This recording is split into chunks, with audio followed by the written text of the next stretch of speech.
जो लोग ऐसी जगह पर नौकरी करते हैं जिनको मुक्ति धाम या शमशान घाट कहा जाता है या कब्रिस्तान, वहाँ पर जो नौकरी करते हैं उन्हें हमेशा कभी न कभी कुछ न कुछ अनुभव होता ही रहता है। और ये अनुभव कभी इतना ज़्यादा उनको डरा देने वाला होता है या उनकी लाइफ को झकझोर कर देने वाला होता है। और कई बार ये अनुभव इतना ज़्यादा उनके ऊपर हावी हो जाता है कि वो अपनी जीवन को बचाने के लिए उस नौकरी को भी छोड़ दिया करते हैं। स्वागत है आपका आपके अपने खुद के YouTube चैनल जिसका नाम है सच्चे अनुभव विद मनीष। जैसी मैंने आपको कहानी बताई, इस कहानी के माध्यम से आप समझ गए होंगे कि इस प्लेटफॉर्म के माध्यम से मैं लोगों के साथ हुई पैरानॉर्मल एक्टिविटीज़ को कहानी के माध्यम से आप लोगों के साथ साझा करता हूँ। यदि आपका अपना कोई ऐसा अनुभव है तो प्लीज़ आप मुझे अपना अनुभव मेरी याहू वाली आईडी पर मुझे भेज सकते हैं, जिसका एड्रेस इस प्रकार है: मनीष MANISH_Mishra MISHRA 96@yahoo.com पर। और विश्वास मानिए, भरोसा रखिए, आपकी कहानी को इसी प्लेटफॉर्म के माध्यम से सभी लोगों के साथ मैं साझा करूंगा। कहानी के माध्यम से ही मैं केवल कहानी बोलने वाला हूं। जैसा आपने मुझे कहानी में भेजा है वैसा ही मैं सबके साथ साझा करता हूं। तो शुरू करते हैं आज की कहानी। आज की कहानी जो मिली है मुझे वो हरियाणा के एक राज्य से आई है। तो शुरू करते हैं आज की कहानी। जय श्री राम।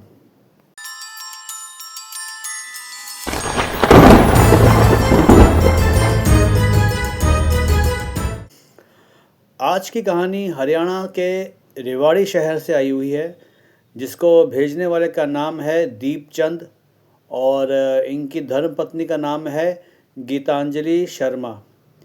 और दीपचंद जो है ये एक कम पढ़े लिखे हैं और इनके ऊपर इनके परिवार की जिम्मेदारी है। इनके बूढ़े माता पिता, दो छोटे बच्चे और एक अनब्याही इनकी एक छोटी बहन है। अकेले पूरे परिवार का पालन पोषण का खर्चा, उनकी सारी जिम्मेदारी इन्हीं के ऊपर है। और ये खुद ज़्यादा पढ़े लिखे नहीं हैं।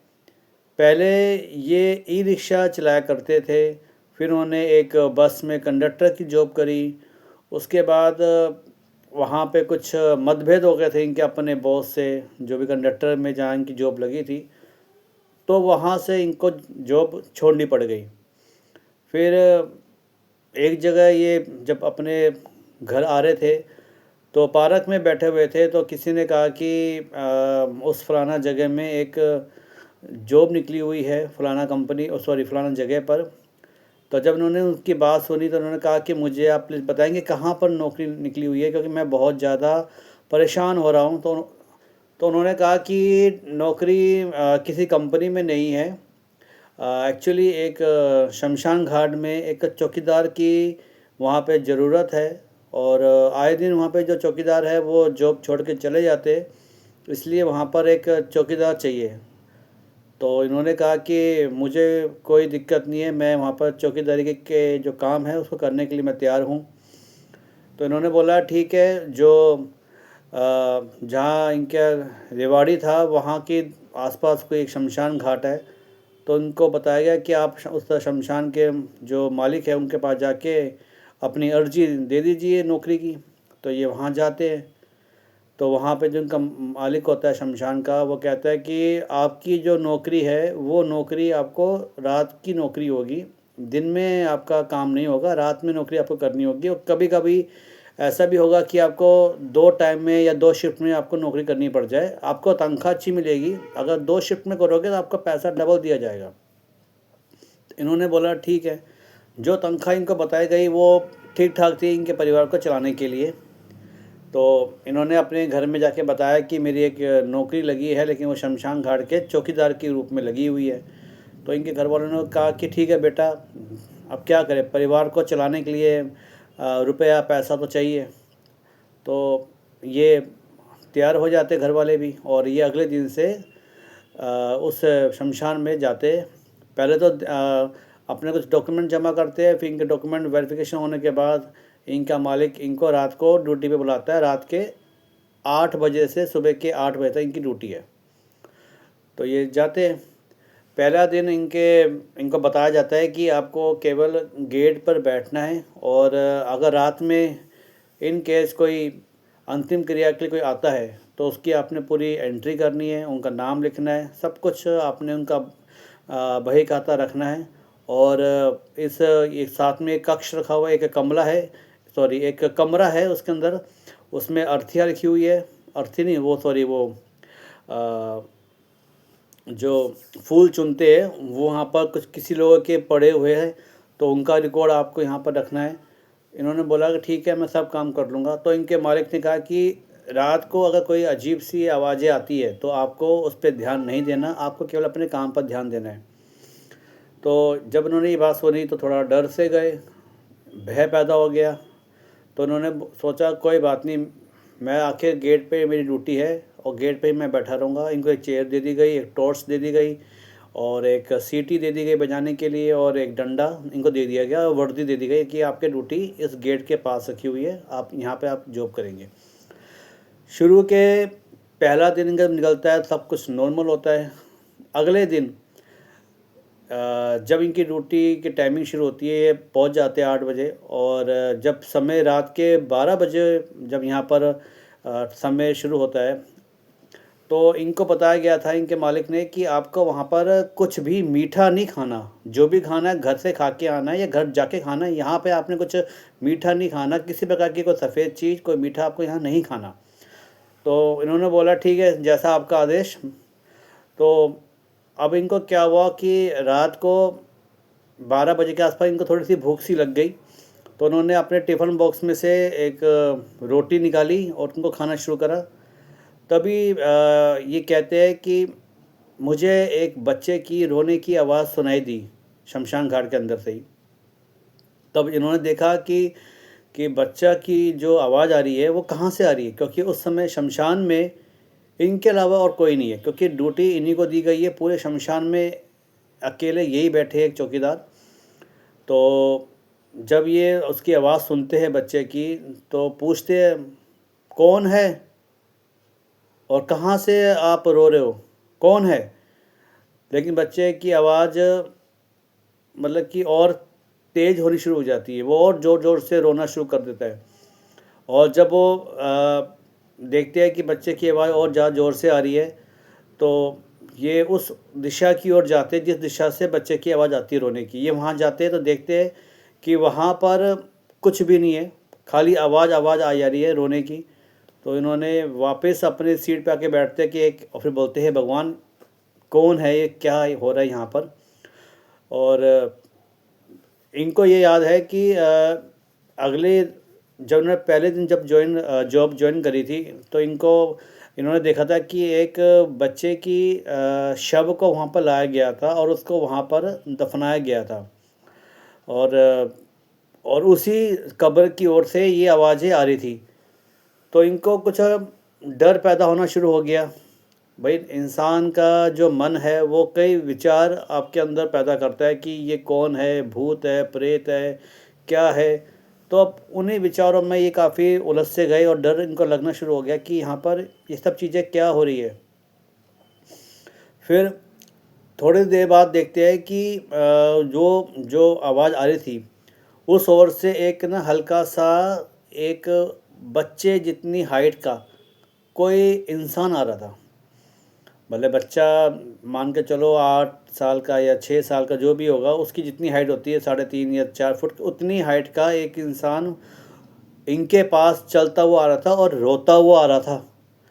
और जब वो इनके पास आना शुरू हुआ तो ये उसको देख के बहुत ज़ोर से ज़्यादा डर गए, पसीने पसीने हो गए। तो वो बच्चा इनके पास आता आता धीरे धीरे आता हुआ बोला, मुझे मेरे मम्मी पापा यहाँ छोड़ के चले गए, मुझे यहाँ ज़मीन में गाड़ दिया, अंकल मुझे मेरे पापा के पास लेके जाओ ना।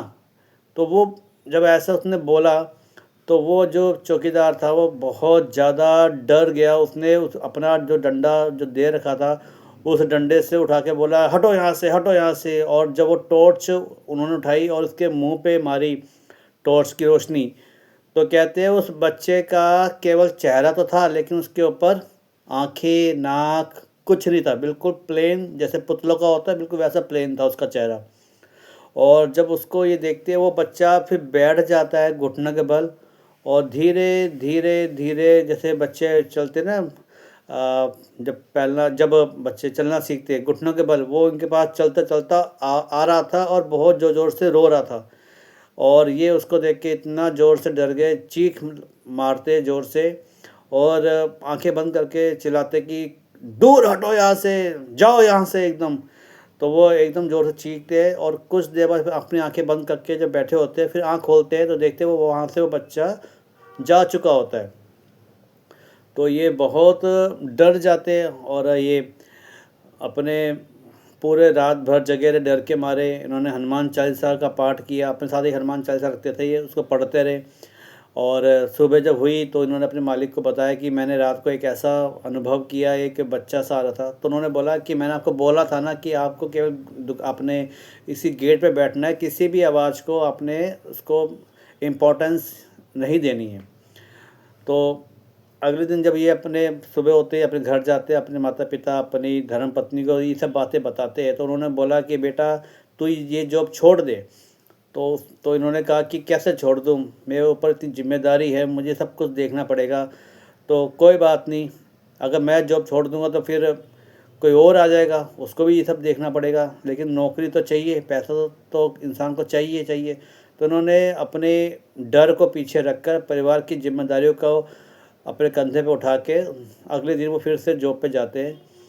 और अगली रात को 12 बजे के बाद ये इन्होंने देखा कि कुछ अंतिम क्रिया जब शाम को हुई थी और जिस एरिया में हुई थी वहाँ पर चिता जल रही थी रात को।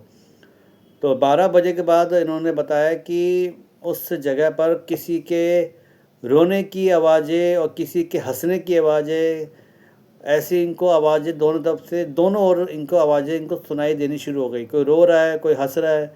और जब ये उस ओर जाते, पहले इनका मन नहीं था जाऊं, लेकिन इनको ये लगा कि शायद कोई चोर उचक्का तो नहीं आ गया। तो जब उस ओर जाते हैं तो देखते हैं कि वहाँ पर 5 या 6 आदमी घुटनों के बल बैठ के रो रहे होते हैं। और ये अपनी टॉर्च लेके जाते हैं, पूछते हैं अरे कौन हो तुम, यहाँ कैसे आ गए हैं, तुम्हें किसने आने दिया। टॉर्च उनके चेहरे पे करते हैं और जब वो पीछे मुड़ के देखते हैं ना, रोशनी जब उनके ऊपर पड़ती है, वो देखते हैं तो उन सब के चेहरे ही नहीं होते, आंखें ही नहीं होती, नाक नहीं होती है, वही प्लेन जैसा मुंह जैसे उस बच्चे का था, सेम उसी प्रकार उसका भी प्लेन जैसा मुंह था। और ये एकदम इनके हाथ से टॉर्च छूट जाती है, डर के मारे ये उल्टे पाँव वापस भागते हैं गेट की ओर। तो देखते हैं कि इनके पीछे पीछे वो 3-4 लोग भी भागे भागे आ रहे हैं और वो हंसते हंसते आ रहे हैं और कई रोते रोते आ रहे हैं इनके पीछे भागे भागे। और इन्होंने एकदम गेट को खोला और सीधा गेट को बिना बंद करिए अपना जो वो था डंडा वो लेके फटाफट भागते हैं शमशान से बाहर। भागते भागते भागते समय था रात के 2 बजे का। तो कहते हैं पीछे से वो आवाज़ें आ रही थी कि रुक जा, कहाँ जा रहा है? अरे तू आया है हमारे लिए, हम तुझे खा जाएंगे, रुक जा। जब ऐसी आवाज़ें उसको आ रही थी ये और ज़्यादा डर गया और तेज़ी कदमों से दौड़ना शुरू करते हैं। और दौड़ते दौड़ते जब ये देखते हैं कि एक रोड के उल्टे हाथ की ओर उल्टे साइड में एक मंदिर बना होता है, वो शेरावाली माता का मंदिर बना होता है। और ये उस फटाफट मंदिर के चौखट पे एकदम सर पकड़ के रख के बोलते हैं कि माता मेरी रक्षा करो, माता मेरी रक्षा करो। मंदिर बंद था, कपाट बंद थे, लेकिन मंदिर के सीढ़ी के ऊपर ही सर रख के कह रहा माता मेरी रक्षा करो, मुझे इस भूत प्रेतों से मेरी रक्षा करो, बचाओ मुझे। जब इन्होंने ऐसा कई बार बोला और इनको अचानक से अंदर से एक ऊर्जा सी आ गई, जैसे माता ने इनके सर के ऊपर हाथ रख दिया कि बेटा डर मत, मैं हूँ तेरे साथ। तो अब जब ये उठते हैं तो देखते हैं कि पीछे जो आदमी आ रहा था, अच्छा एक बात बताना भूल गया, वो जो आदमी पीछे पीछे भागा हुआ आ रहा था उसकी हाइट इन्होंने बताया कि लगभग 15 फुट का कोई इंसान, जो होता नहीं है लेकिन 15 फुट का वो पीछे पीछे इनके पीछे भाग रहा था। 15 फुट के ये कोई जिन जिन्नात या प्रेत भूत पिशाच होते हैं जो अपना रूप धारण करके लंबा रूप दिखा के इंसान को डराते। तो वो जो इनके पीछे भागा भागा आ रहा था वो एकदम गायब हो गया, एकदम अदृश्य हो गया, और इनके अंदर एक ऐसी ऊर्जा आ गई कि इनके अंदर से जो भय था वो भी निकल गया। और इन्होंने सीधा अपने घर में जाके अपने घर में बताया कि मुझे ऐसा सब कुछ अनुभव हुआ है। तो उनके घर वालों ने बोला कि हमें बेशक भूखा होना पड़ जाए, नमक से रोटी खानी पड़ जाए, लेकिन बेटा तू वहाँ पे अब जॉब नहीं करेगा। तो उन्होंने वहाँ से अब नौकरी छोड़ दी। अब आजकल ये कोई सब्जी का ठेला लगाते हैं, फल का ठेला लगाते हैं कई बार, और कभी कोई सीजनेबल को त्यौहार आते हैं उनकी, जैसे होली या दिवाली या दशहरा, तो ऐसे जो उनका जो सामान होता है वो बेचा करते हैं। तो इनकी जो कहानी मुझे मिली है वो मैंने आपको सुना दी। आपको ये कहानी कैसी लगी प्लीज़ मुझे मुझे इस कमेंट बॉक्स में मुझे बताइए, और प्लीज़ इस कहानी को लाइक और शेयर करिए। मिलते हैं अगले एक नई कहानी के साथ। जय श्री राम।